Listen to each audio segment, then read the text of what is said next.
ప్రభు దినమున సాయంకాలం కూడా మీ పరిశుద్ధాలయంలో మిమ్మల్ని ధ్యానించే భాగ్యం మాకు దయచేశారు. మాట్లాడుచున్న బిడ్డ ద్వారా అయినా మేమందరితో మాట్లాడండి. ఆ బిడ్డకి నోటికి మీరు మాటను దయచేయండి. మాకు కావలసినటువంటి అమూల్యమైన శ్రేష్టమైన పలుకులు ద్వారా పలికించమని మహిమాఘనత ప్రభావానికి అప్పచెప్పుకుంటూ యేసు నామములో మనం వచ్చేసి వేడుకొచ్చున్నాం తండ్రి. ఆమేన్.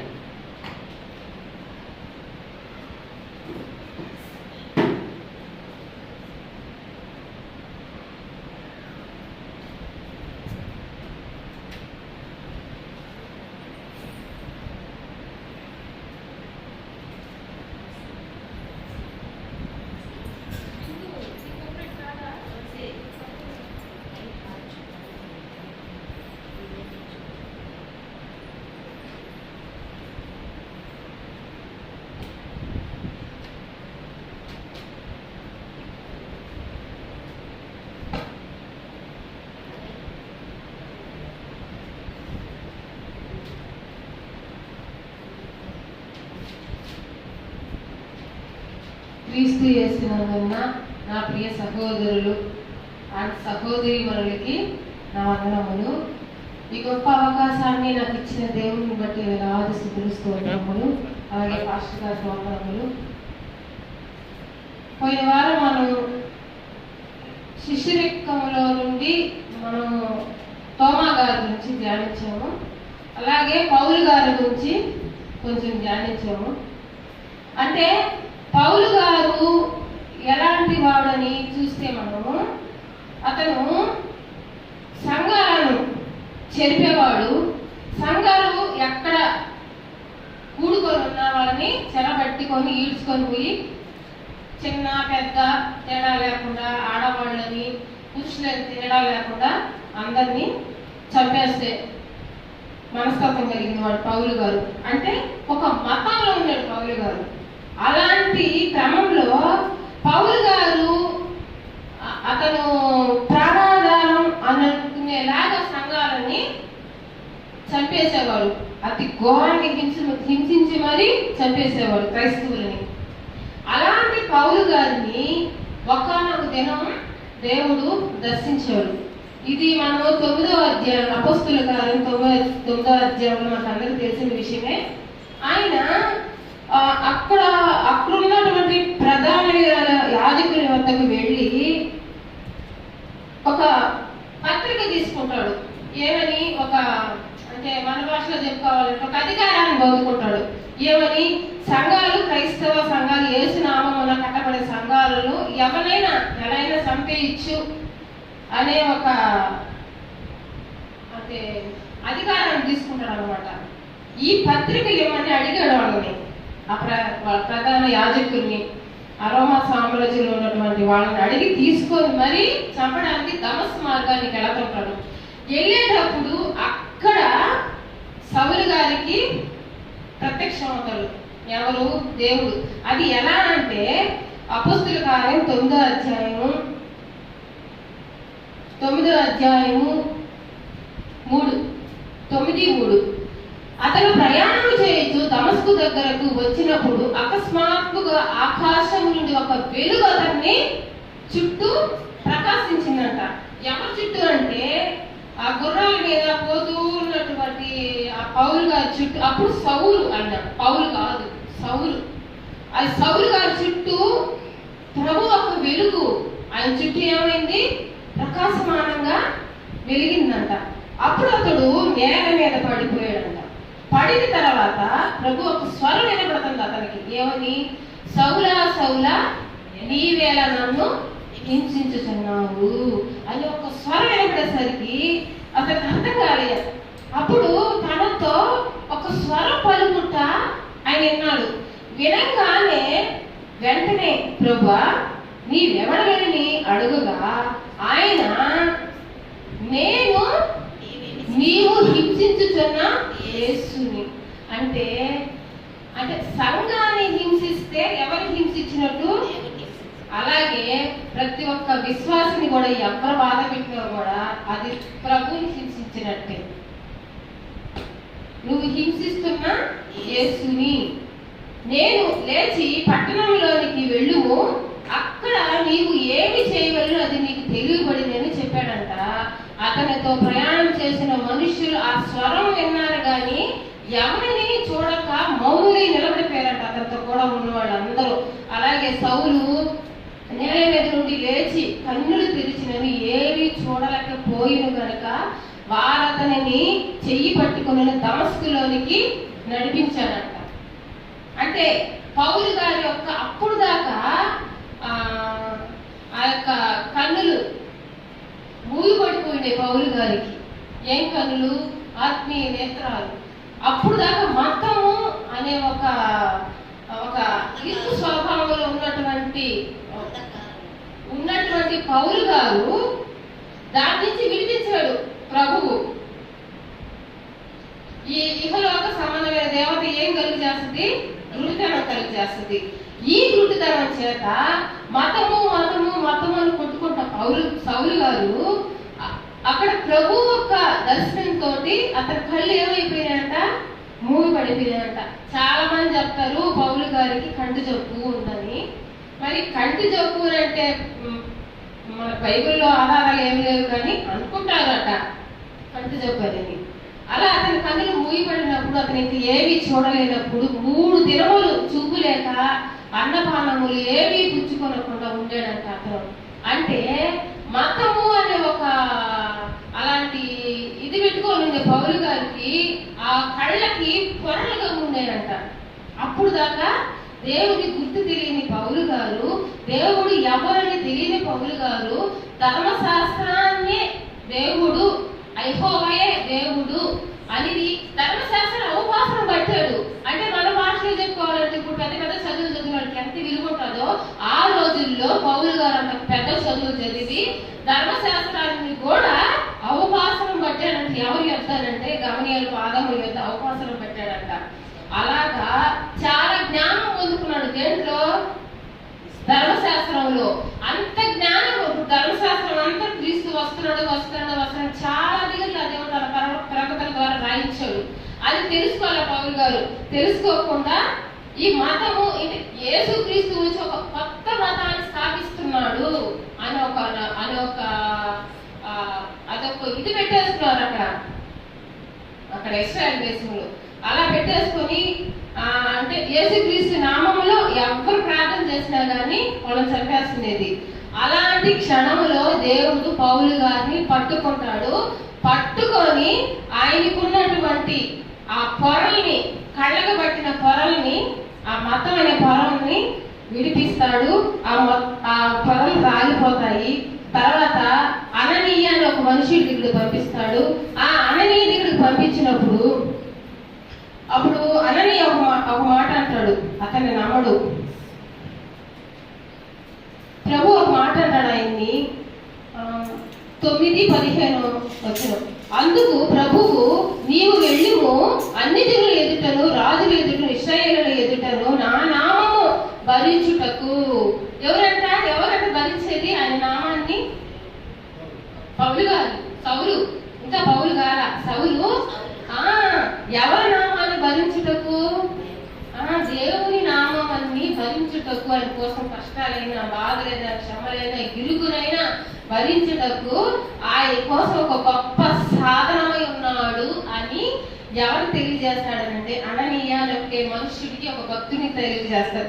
ఇలా నేను ఆయన ఒక సాధనంగా, ఒక పాత్రగా వాడుకోబోతున్నాను అని అననీయ భక్తుడికి చెప్తాడు. అంటే సౌలు ఇప్పుడు ప్రతి ఒక్క మనిషి పుట్టుక వెనక దేవుని ఉంటది.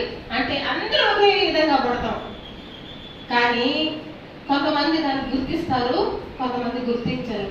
కొంతమంది లోక ఆశ్రయంలోనే పడిపోయి ఇదే జీవితం, సంపాదించుకోవటం, బ్యాంక్ బ్యాలెన్స్ ఎక్కువ చేసుకోవటం, ఇదే బ్రతుకు. ఉన్న రోజులు అమ్మ బాగా అంటుంటది అన్నమాట.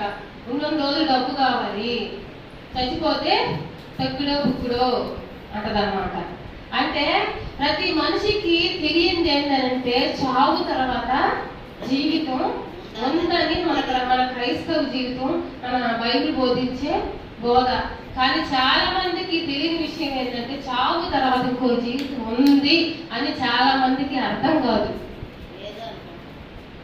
ఈ అర్థం కాని క్రమంలో ఒక వెర్రి పెట్టుకుంటారు మా హృదయాలు. ఆ వెర్రితనం చేతేనే మనిషి నడిపిస్తూ అంధకారంలోకి వెళ్ళిపోతారు లాస్ట్కి. అలాగే పౌలు గారిని ఒక సాధనలాగా వాడుకోవాలనుకున్న దేవుడు గొప్ప సాధనంగా వాడబడ్డాడు. ప్రపంచ ఖండాలకు సువార్తను మోసుకొని సువార్త యోధుడిగా పౌలు గారు మారారు. అలాగే ప్రతి మనిషికి దేవుడు ఇచ్చిన జీవితం చాలా చిన్నది కదా. ఆ జీవితాన్ని కొండతో పోల్చారు, ఇంకా వచ్చి ఆవిరితో పోల్చారు. ఆవిరి ఎంతసేపు కనపడుతుంది మనకి? అది నిలబడతారా? నిలబడదు. ఆ ఆవిరితోనే పోల్చారు మన జీవితాన్ని. కుండతో పోల్చారు. కుండ శాశ్వతంగా ఉంటుందా? అది ఎప్పుడు పగిలిపోతో చెప్పలేము. అలాంటిది మన జీవితం, అలాంటిది మన ఆయుష్కాలం. ఇంకొకటి దేంతో పోల్చారంటే గడ్డి పువ్వుతో. ఒక పువ్వు 24 గంటలు ఉండదు తెలుసా, వికసిస్తుంది. ఉదయాన్నే చాలా ఆహ్లాదకరంగా బాగుంటాయి ఆ పువ్వులు, కానీ ఆ పువ్వు 24 గంటల సమయం కూడా పట్టదు. అలాంటిదమ్మా మీ బ్రతుకు అని దేవుడు చెప్తున్నాడు.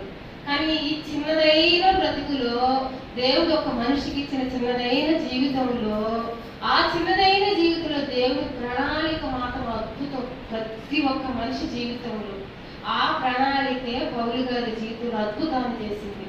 దేవుడి కోసం చనిపోయేలాగా చేసింది.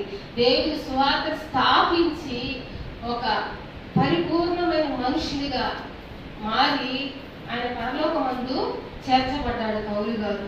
అంతటి గొప్ప స్థాయిని ఎవరు పొందుకున్నారు? పౌలు గారు పొందుకున్నారు. క్రీస్తు యేసునందున్న కృప చేత బలవంతుడు కమ్ము అని ఆయన ఇష్టమైన కుమారుడు తిమోతి గారికి చెప్తున్నాడు.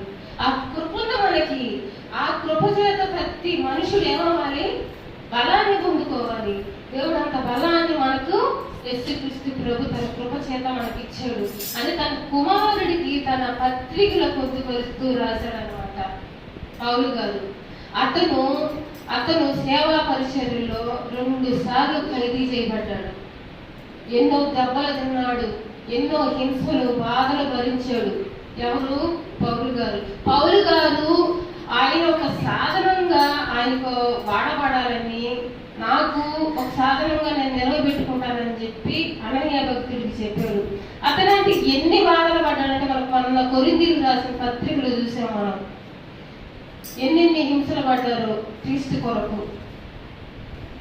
కొరింథీయులకు రాసిన 2వ పత్రిక.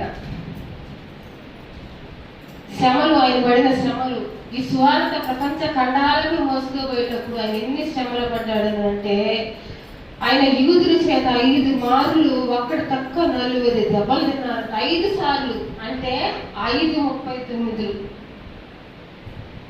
దెబ్బలు తిన్నాడంట. ఇప్పుడు కొరడాతో ఒక్క దెబ్బకి తట్టుకుంటాము మనం. ఇప్పుడు మనమే పోయామనుకోండి స్వాతికి, ఒక్కటి తీసుకు ఒక దెబ్బకి నిలబడతామా? నిలబడతాడు. రాబోతు స్వార్థ నేను బతికితే ఉప్పొంగుకొని బతుకుతాను, ఈ స్వార్థకే రాకొద్దు అనే వాళ్ళే ఉంటారు అనుకుంటున్నాను నేనైతే. నిజంగా పౌలు భక్తులు అద్భుతం. ఎవరి ప్రేమ అతను బలవంతం చేసింది, ఎవరి ప్రేమ అతను కట్టి వేసింది. క్రీస్తు ప్రేమ, అతను చేసిన శిలువలో చేసిన బలియాగం, దేవుడు అతని పట్ల యేసుక్రీస్తు ప్రభు చూపించినట్టు మహోన్నతమైన ప్రేమ బాగా గుర్తిరిగాడు పౌలు గారు. అంత గొప్ప స్థాయిలో దేవుడిని మహిమపరిచి చాలా ఆయన ఇష్టపూర్వకంగా చనిపోయాడు పౌలు గారు. అలా అన్ని దెబ్బలు గుర్తించుకున్నాడంట. తర్వాత అంతకుముందు మనకు బళ్ళు అలాంటివన్నీ ఉండేది కాదు. మామూలుగా రథాలు గుర్రాలు ఉండేవి. కానీ సువార్తలో పాపం మనకి ఇప్పుడున్నట్టు స్కూటర్లని, బైక్లని, కార్లని లేవు కదా. అప్పుడు వాళ్ళ స్వార్థ ప్రయాణం చేయాలంటే వాళ్ళు సముద్రాలు దాటాలి, నదులు దాటాలి. అలా క్రమంలో 3 ఓడ పగిలిపోయేదంట. ఓడ పగిలిపోయి శ్రమ పడేదంట. చెప్పండి, ఇప్పుడు రాత్రి కాదు, అర్ధరాత్రి కాదు, ఇప్పుడు పెడితే అప్పుడు ఆ ఓడ పగిలిపోయింది. వాళ్ళకి ఎవరుండి వాళ్ళని కాపాడతారు? అలా దేవుడు కాపాడతాడు. కానీ శ్రమ అనేది ఇతను సాధనమై వాడబడుతున్నాడు ఇక్కడ. అది నేను చెప్పేది. పౌలు గారు ఏ విధంగా దేవుడి కోసం సాధనంగా వాడబడుతున్నాడు అని చెప్తున్నా. అంటే దేవుడు అంటే ప్రాణానికి అపాయం జరగలేదు కదా. ఇవన్నీ మనకు రాయించాడు దేవుడు. ఎందుకనంటే మనం కూడా ఇంత బలమైన సాధనాలుగా దేవుడి కోసం వాడబడాలని, ఇంత గొప్పదైన సమయాన్ని, ఇంత గొప్పదైన గొప్ప అవకాశాన్ని దేవుడు ఇచ్చాడు. అంటే కేవలం విని వదిలేసి వినేవారిగా ఉన్నామంటారా? దేవుడి కోసం నిలబడమా? దేవుడి కోసం ఏ శ్రమ పొందలేమా? ఇలాంటి కష్టాలు వస్తే మనం నిలబడతామా? ఇలాంటి బాధలే దేవుడు మనకు అనుగ్రహిస్తే నిలబడతామా?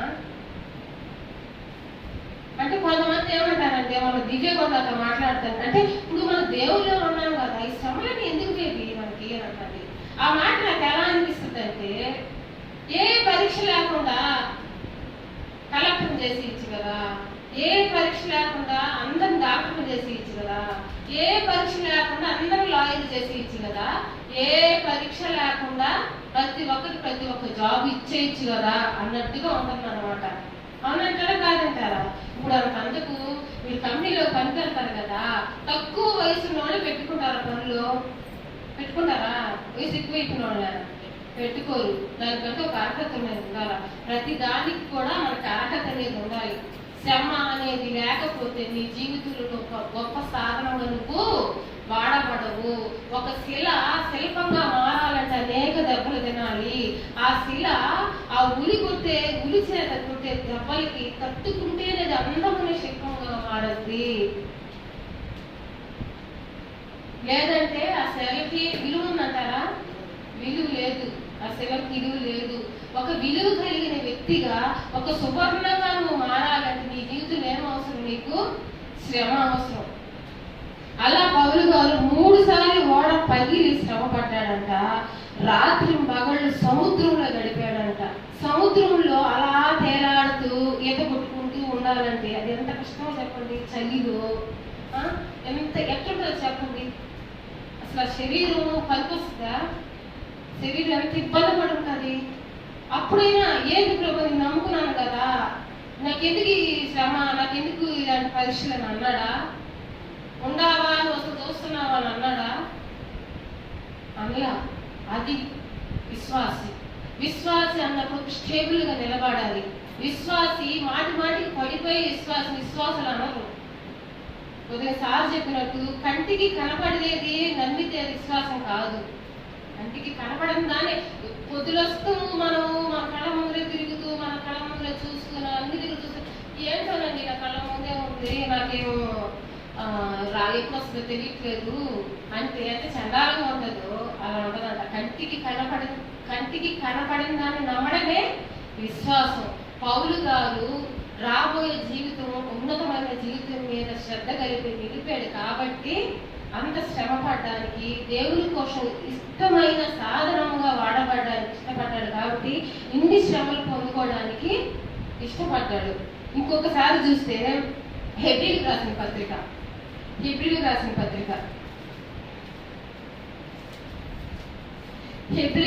పత్రిక 11వ అధ్యాయము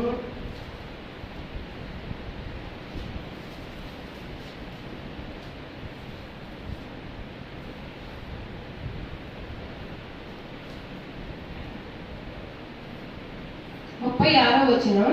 మరికొందరు తిరస్కారములను, కొరడా దెబ్బలను, మరి బంధకములను, ఖైదును అనుభవించిరి. బంధకాలు, తిరస్కారాలు, ఖైదును అనుభవించారంట. ఇప్పుడు రోమా సామ్రాజ్యంలో ఉన్నటువంటి ఒక రూల్ ఏంటంటే, ఒక ఖైదీని బందీ చేస్తే 27 అడుగుల లోతులు ఉండేదంట. ఖైదీలను బందీ చేస్తే ఒకళ్ళు లోతు అంటే పైన కాదు. ఇప్పుడు మనకి జైలు ఎలా ఉంటాయో మనం ఇదిలాగే ఉంటాయి మామూలుగా. అంటే కనిపించే మనుషులను చూడొచ్చు, ఇంకా ఫ్యాన్, లైట్, కరెంట్ అన్ని ఏడు ఉంటాయి. వాళ్ళకి బాత్రూమ్స్ కూడా ఉంటాయి. కానీ ఆ రోజుల్లో ఖైదీ చేయబడిన వ్యక్తులకి అలాంటి లేదు. వాళ్ళకి రాత్రి ఎలా ఉంటుందో తెలీదు, పగలు ఎలా ఉంటుందో తెలీదు. పగలు రాత్రి తేడా తెలియకుండా బందీ గృహంలో, చీకటి గృహంలో ఉండాలి వాళ్ళు. వాళ్ళు ఒకటికి వెళ్ళాలన్నా బయటకు వచ్చేదానికి, రెండుకి వెళ్ళాలన్నా బయటకు వచ్చేదానికి. వాళ్ళ పరిస్థితి ఎలా ఒక్కసారి ఊహించుకోండి, భయంకరం. ఇలాంటి పరిస్థితులు కూడా విశ్వాసం అనేది మన ఇలా ఆయన నమ్మకం కాపాడుకోవడం సాధ్యం అవుతుందా? పౌలు గారి జీవితం చూస్తే అద్భుతం అండి, అసలు అద్భుతం ఆయన జీవితం. ఇవన్నీ చదువుకుంటే చాలా బాధ వేస్తుంది పాపం నాకు ఆయన జీవితం చూసుకుంటే. 27 అడుగుల లోతులో ఉండే ఆ బందీ గృహాల్లో ఉండాలంటే పగలేంటో తెలియదు, రాత్రి ఏంటో తెలియదు, ఎప్పుడు ఆ చీకటి గృహంలో ఉండాలంటే అలాంటి స్థితిలో ఉండి కూడా దేవుని నామాన్ని మహిమపరుస్తున్నాడంటే ఎంత అద్భుతంగా చూడండి. వీళ్ళ కాలి గోటికి కూడా సరిపోతామా మనం? నేనైతే దుమ్ము కూడా సరిపోను అనుకుంటున్నా, అంత గొప్ప స్థాయి అయింది. దేవుణ్ణి పరిపూర్ణంగా కనపరిచినటువంటి వ్యక్తి ఎవరు అంటే పౌలు గారు. శిష్యులందరిలో కూడా ఈ ప్రత్యేక స్థానం అని నేను అనుకుంటున్నా, అంత గొప్ప స్థానం పౌలు గారిది. ఒకనాడు పౌలు శీల గారిని బంధించి జైలులో పెట్టినప్పుడు ఏంటి ప్రభు మమ్మల్ని ఇలా చేసేది ఏంటయ్యా అన్నారా? వాళ్ళు అనలా. వాళ్ళు స్తుతించే స్తుతులు, పాటలు, వాళ్ళు పుట్టిన చప్పట్లు, ఆ శబ్దానికే జైలు పునాదులు కదిలిపోయినాయి. అది క్రీస్తు యేసు యొక్క గొప్పతనం. ఆమె అంత గొప్పగా దేవుణ్ణి చూపించాడు అతను పౌలు గారు. అక్కడ ఉన్న ఆ జైలు పునాదులు ఏమైపోయినాయంట? చెరసాదుల పునాదులు ఒక భూకంపమే వచ్చేసిందంట. చూడండి, అంత గొప్పగా స్తుతించి అంత కష్టంలో కూడా జైల్లో పెట్టిన వాళ్ళకి గొమ్మగా వాళ్ళు ఏమి ఇబ్బంది లేకుండా కూర్చోబెడతారా? పెద్ద పెద్ద సంఖ్యలు వేసి బిగిస్తారు వాళ్ళని. అంత ఇదిగా పెట్టి అంత కష్టంలో కూడా దేవుని స్తుతించు, మహిమపరచు, పాటలు పాడుతూ ఆ ధ్వనికి, ఆ శబ్దానికి వాడు మహిమపరిచిన మహిమకి భూకంపం వచ్చి జైలు పునాదులు అదిరిపోయినాయంట. విశ్వాస స్థాయి స్థానంలో చూడండి, అంత గొప్పవాడు పౌలు గారు. ఇంకో లాస్ట్ ఆయన ఎన్నో శ్రమలు, బాధలు, ఇబ్బందులు భరించి ఇంత గొప్పగా ఆయన కోసం ఎన్నో త్యాగాలు చేసిన పౌలు గారు లాస్ట్ ఒక మాట చెప్తాడు ఆయన. వాళ్ళు కొండల్లో గుహల్లో తిరిగారు. ఇంకోటి కట్టుకోవడానికి బట్టలు కూడా లేకుండా దిగంబరిగా ఉండేనంట. మేక చర్మాలు వేసుకున్నారట బట్టలు కూడా లేక. మేకలు చంపుకొని తినేసి ఆ మేక చర్మం చుట్టుకొని ఇంకా బట్టలు ఏమి కదా వాళ్ళకి. సమస్తాన్ని పౌలు గారు పెట్టతో ఎంచుకున్నాడు. ఆయనే లేని ఆయన కాదు, ఆయన బాగా ఉన్న ఆయనే. అలాంటి ఆయనకి సమస్తాన్ని పెంటతో ఎంచుకున్న ఆయనకి ఇంకేంటో పని లేదు. నాకు సువార్తే నా జీవితం, సువార్తే నా జీవితం, ఆహారం, అన్ని అన్ని ఎదురు ఆయనకి సువార్త ప్రకటించవలసిన భారం నా మీద మోపబడవలసి ఉన్నది. అయ్యో నేను సువార్త ప్రకటింపని ఎడల నాకు శ్రమ అని చెప్పిన గొప్ప. అంటే అప్పుడు దాకా అతనికి శ్రమే లేదంటారా? సువార్త ప్రకటించకపోతే శ్రమ అంటున్నాడు కదా, ఎప్పుడు దాకా శ్రమే లేదా అంటే అప్పుడు దాకా పడే శ్రమలు అతని దృష్టిలో శ్రమలు కాదు. అతను ఒక శిల్పంగా మారడానికి చెక్కబడుతున్నాడు.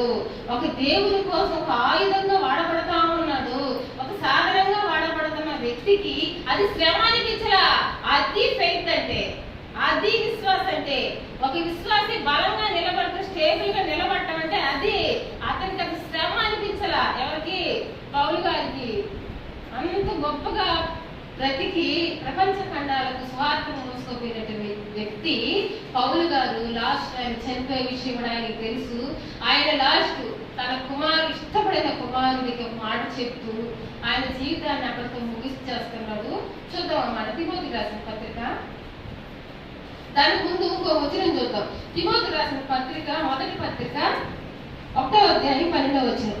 అంటే ఆయన పూర్వం ఎలా ఉన్నవాడు ఒక్కసారి చూసి మన తిమోతి రాసిన 2వ పత్రిక వెళ్దాం. 12 తీశారు అందరూ. పౌలు గారి స్థితి, మొదటి స్థితి ఎలా ఉండేది? ప్రభు నమ్ముకోక ముందు ఆయన స్థితి ఎలా ఉండేది అంటే తిమోతి రాసిన పత్రిక, మొదటి పత్రిక 1వ అధ్యాయం 12వ వచనం. పూర్వము దూషకుడును, హింసకుడును. ఏంటంట?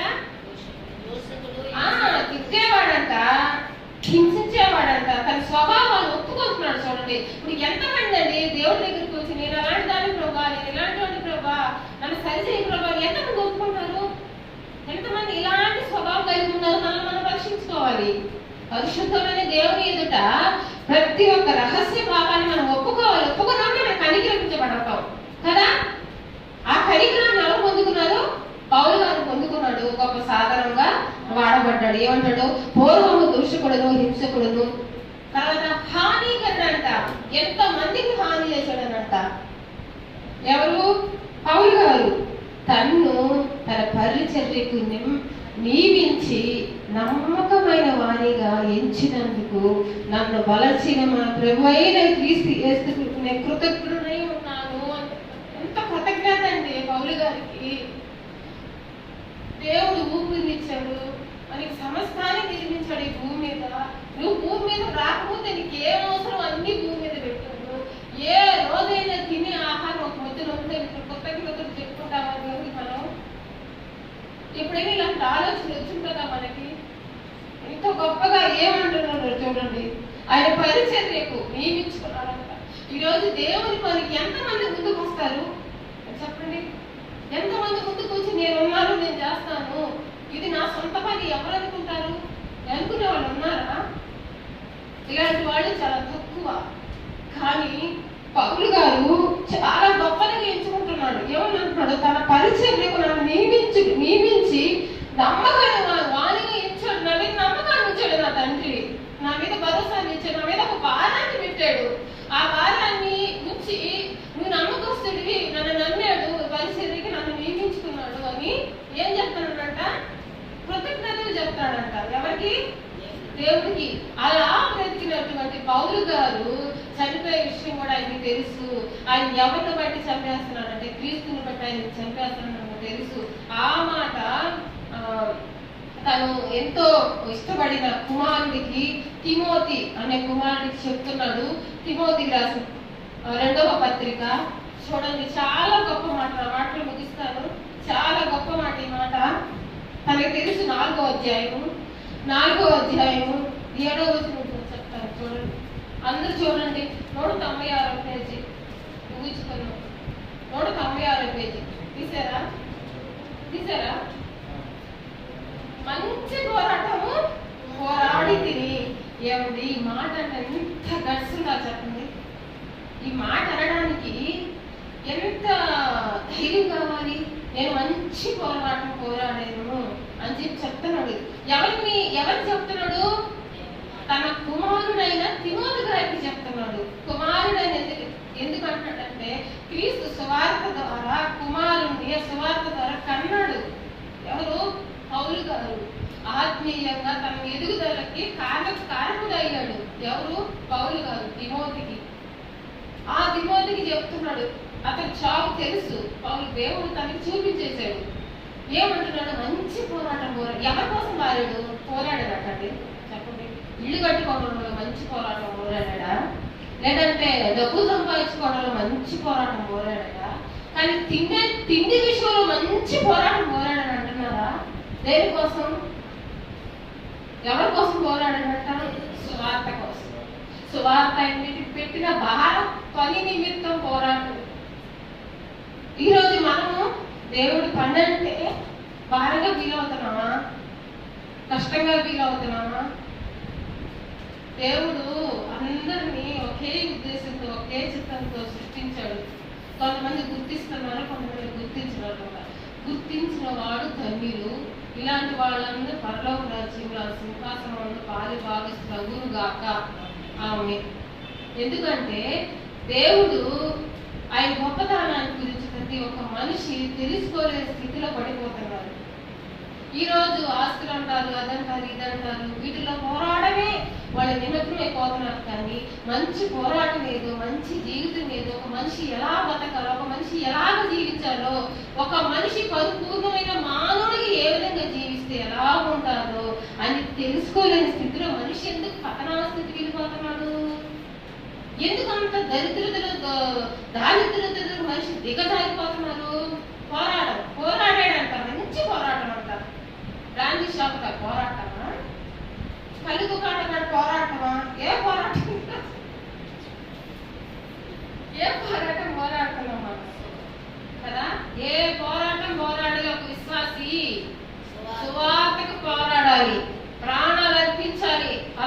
సాక్షిగా దేవుడి కొరకు నిలబడాలి. దేవుడి నామానికి, సర్వోన్నతమైన నామానికి, పరిశుద్ధమైన నామానికి వేలాది స్తుతులు స్తోత్రములు చెల్లించును గాక. అలాంటి మంచి పోరాటం నేను కోరేశాను. అతని హృదయం ఆయన మీద దోషారోపణ చెయ్యలేదు ఆ విషయంలో. అందుకనే అంత ధైర్యంగా నేను మంచి పోరాటం పోరాడాను. ఇంకా నా పొరుగు కడ ముట్టించాను. నేను సువార్తలో అడుగు పెట్టినప్పుడు నేను మధ్యలో అవ్వలేదు. నేను ఎన్ని దెబ్బలు తిన్నా కానీ నేను వెళ్ళిపోతాను అనలేదు. నేను ఎన్ని ఓడ పగిలి కూడా నేను నీడల్లో నేను ఇబ్బందులు పడుతున్నా కూడా నేను మధ్యలో దేవుడా నువ్వు ఉన్నావా, ఉంటే కళ్ళు మూసుకున్నావా నేను అనలేదు. అంత గొప్పగా దేవుణ్ణి ఆయన క్రియల ద్వారా ప్రత్యక్షపరచబడిన పౌలు గారు దేవుడిని అంత ఇదిగా శ్వాసను చూపించాడు అనమాట. ఈ మాట అసలు మనం అనలేము. అంత ఇది మనకు ఉన్నంటారా? నేను మంచి పోరాడతాను అని అనగలుగుతామా? లేదు, మనం అనలేము. తర్వాత ఇంకో మాట అంటున్నాడు,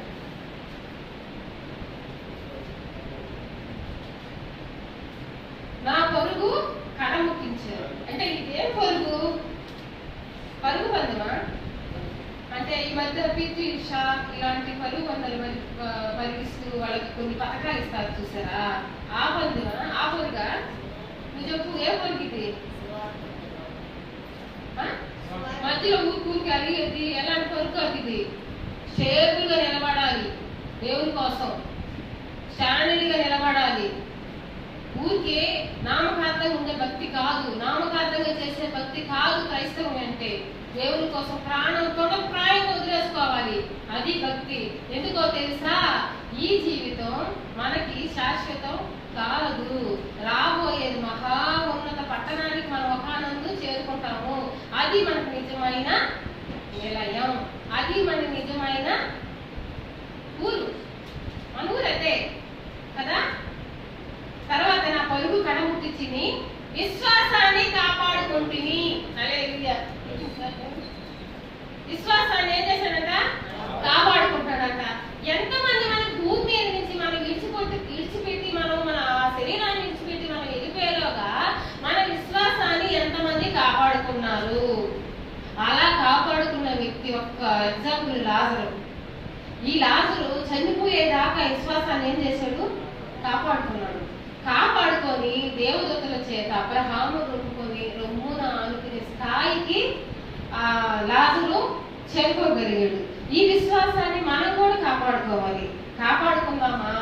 మనందరూ ఎంతమంది కాపాడుకుంటారో రేజ్ యువర్ హ్యాండ్స్. కాపాడుకుంటారా? బలంగా హ్యాపీగా చెప్పాలి, ఈ విశ్వాసాన్ని కాపాడుకుంటాను. దేవుని రాజ్యంలో మనందరూ బలంగా ఉండి ఆయన పరిశుద్ధమైన సన్నిధానంలో, ఆయన సన్నిధానంలో సన్నిధాన భక్తులుగా మనందరం నిలబడి గొర్రె పిల్లల మహోత్సవం మనందరూ పాలుభాగస్వం పొందాలని, ఆ రొట్టె ద్రాక్షారసంలో మనందరూ పాల్పంపులు పొందాలని, జీవవృక్ష ఫలాలు ఆదాము హవ్వ తోటలో ఏ విధంగా వాటిని తినకుండా కోల్పోయాడో ఆ జీవఫల వృక్షములు మళ్ళీ పరలోక రాజ్యంలో మనందరూ తినాలని దేవాది దేవుని వేడుకుంటూ ఈ యొక్క నేనే చెప్పబడిన మాటలు హృదయం ముందు భద్రపరుచుకొని వాటి ప్రకారం జీవించలాగిన తండ్రికి సహాయం చేయమని వేడుకుంటాను. నా మాటలు ముగిస్తున్నాను. ఆమేన్.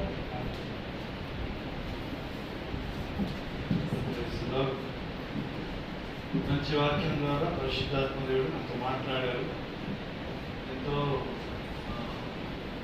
నా కుమార్తె సవాతి గారు చాలా గొప్పగా మాట్లాడారు. చాలా సంతోషం. ఇంకా ఎన్నో ఇట్లాంటి ప్రసంగాలు చాలా చోట్ల చేయాలని అనుకుంటున్నాను. అలాగే ఇంకా మేము కూడా అలా చెప్పాలి అనుకునేవాళ్ళం. ఇప్పుడు బ్రదర్స్ కూడా దానికి ఇష్టపడాలి.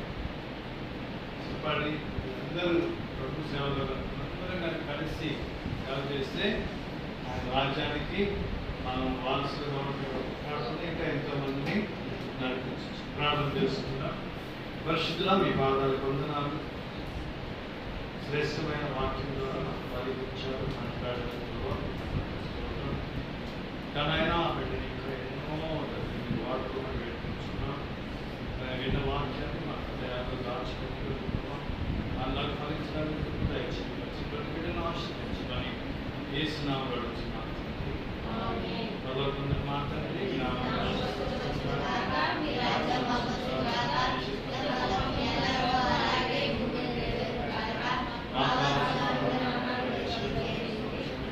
కారణాలు